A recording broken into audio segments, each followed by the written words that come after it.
name is Ibi Funke. You're welcome to the edition of the Thriving in the NHS Monthly Huddle. Today, we're going to be talking about career progression and planning.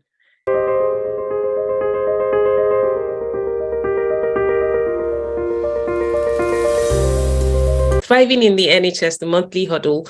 Why do we have this huddle? Why have I decided to spend my mornings sharing my experience?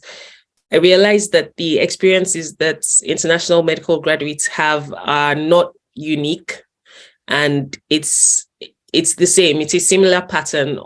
So over and over, you hear the same problems crop up, and these problems can be addressed if you have the right knowledge. So through the huddles, we come together and we share our experiences and knowledge, and we learn from each other as we grow and thrive in the careers that we aspire to when we left wherever we were to come to the UK. Okay, so I'll start by talking about the things that we'll touch on today. So we'll talk about job applications, training applications, non-training jobs, visas, and everything in between. So the first question I like to ask people when we have conversations is, why did you move?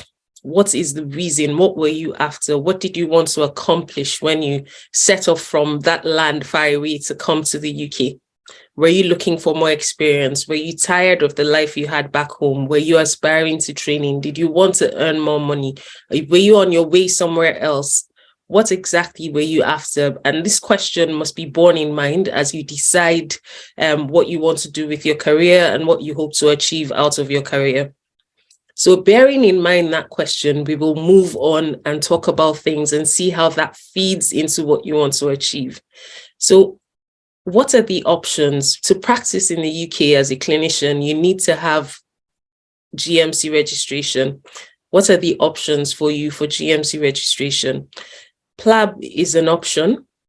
In recent times, it's been more difficult to get PLAB, get the GMC registration through PLAB route because of difficulties with booking a place in the exam, the timing of the exams, and things like that. It's also useful to bear in mind that the longer you've been out of university, the more challenging it can be to pass the PLAB exams, although people are doing it every day. So if that's what you want to do, then there's absolutely no reason why you can't.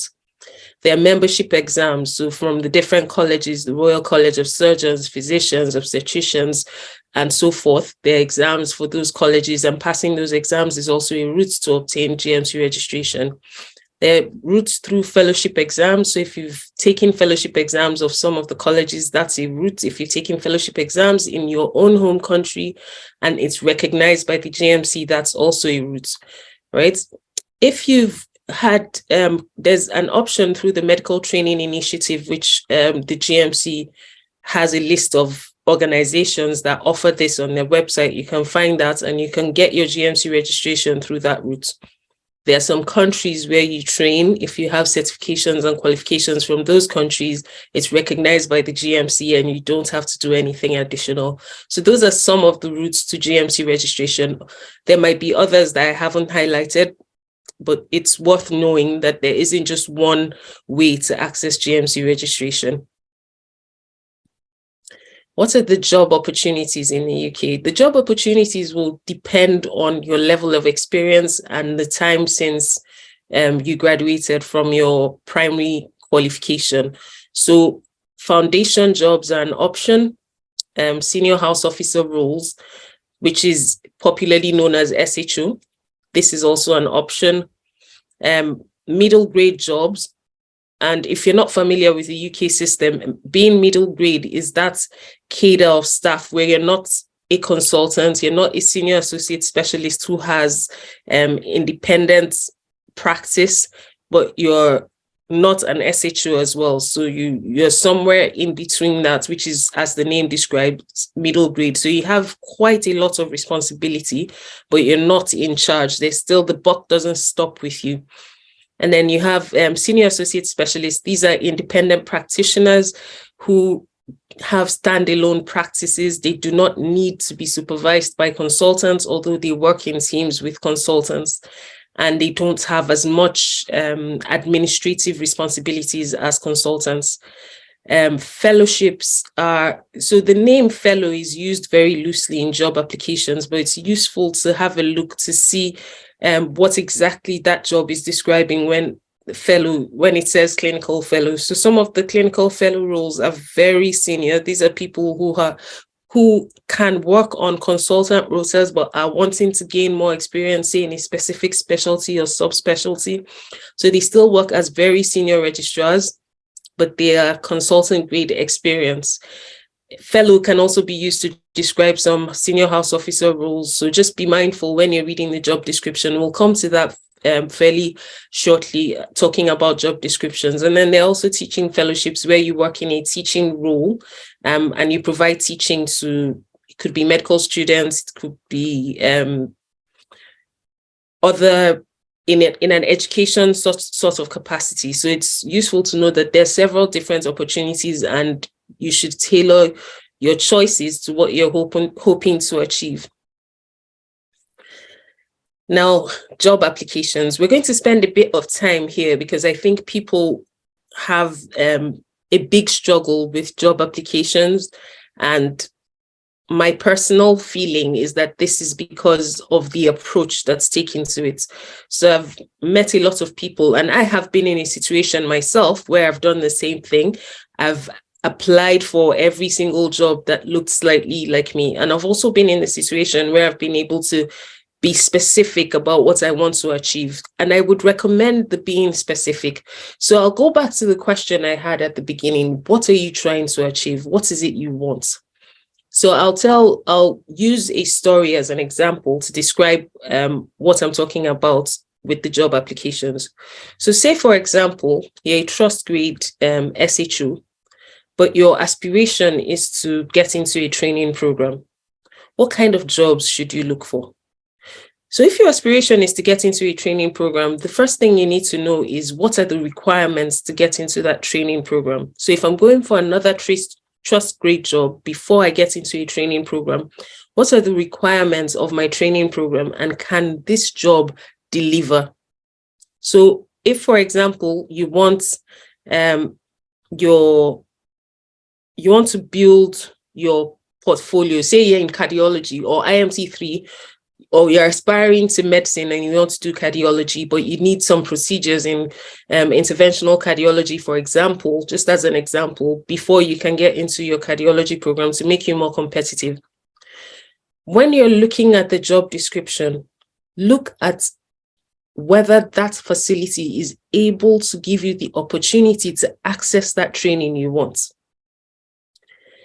When you've looked at that job description, if it describes what you want to achieve, then move on to the person specification. Who are they looking for? Are they looking for someone who's ready to hit the ground running? Are they looking for someone who can fill a rota gap? What do they need? Are you likely to be that person? Now, in saying this, I wouldn't discourage you from applying just because you don't have the requisite experience. I would say still apply and demonstrate in your application that you are the person who can hit the ground running. You can learn. Demonstrate that in your previous experience, you have learned very quickly, and this is the feedback that you got. So, for example, I was in a job where I had worked for 18 months. And when I was leaving, everyone was like, oh, no, you've been here for 2 years. You've acquired so much skills and you've demonstrated so much growth. I'm like, no, I haven't actually been here for 2 months. In fact, I haven't been here for up to 18 months. I've just learned very fast.